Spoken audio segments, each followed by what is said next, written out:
конститутио латын тілінен аударғанда құрылым, сұлба деген мағынаны білдіреді. Былайша айтқанда мемлекеттің іргесі немесе діңгегі. Ата заң мемлекеттің басты құжаты. Оның бірінші бабында Қазақстан зайырлы, құқықтық, әлеуметтік мемлекет деп жазылған. Басты құндылығы адам.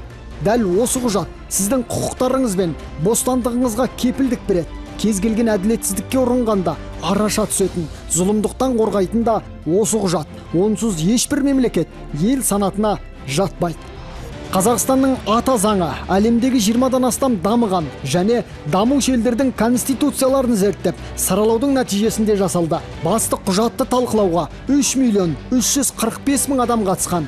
Халық тарапынан 31.886 ұсыныс түссе, соның 1.100-і конституция жобасына енгізіліпті. Жұмыла жазған еңбек жоғары бағаланып, еліміздің ата заңы әлемдегі адамзаттық құндылықтарды дәріптейтін ең үздік 50 конституцияның бірі болған.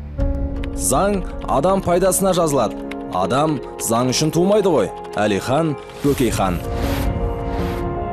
Егеменді ел тарихындағы ең демократияшыл құжаттың ықпалымен бүгінде еліміз өркендеу жолына түсті. Тәуелсіздігіміздің тірегі барлық заңдардың бастауы болды. Есесіне саяси экономикалық, әлеуметтік реформалардың ілгері басуына, дамудың қайнар бастауына жол аштық. Әлем таныған Қазақстанға айналды. Бүгін егеменді еліміз үшін елеулі күн. Жұмыр жердегі жұртшылықты бір тудың астына бірлікпен жинап отырған 30 тамыз мемлекеттік мереке Конституция күні деп жарияланып, жыл сайын республика көлемінде ерекше аталып өтілуде. Олай болса, Конституция күні құтты болсын, тәуелсіздігіміз мәңгілік болып, туымыз көкте желбірей берсін.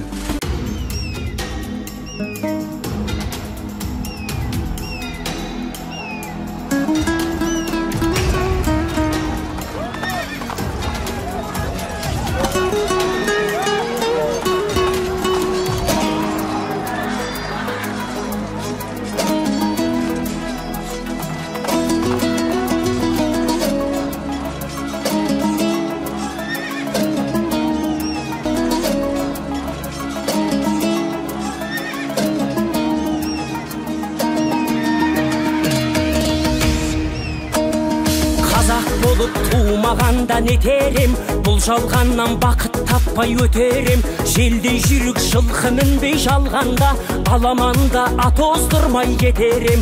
Қазақ болып туымағанда нетерем, өкініштен өртенерем өтемен. Қасиетті домбыраны қолға алмай, қоңыр үнді әуелетпен кетерем.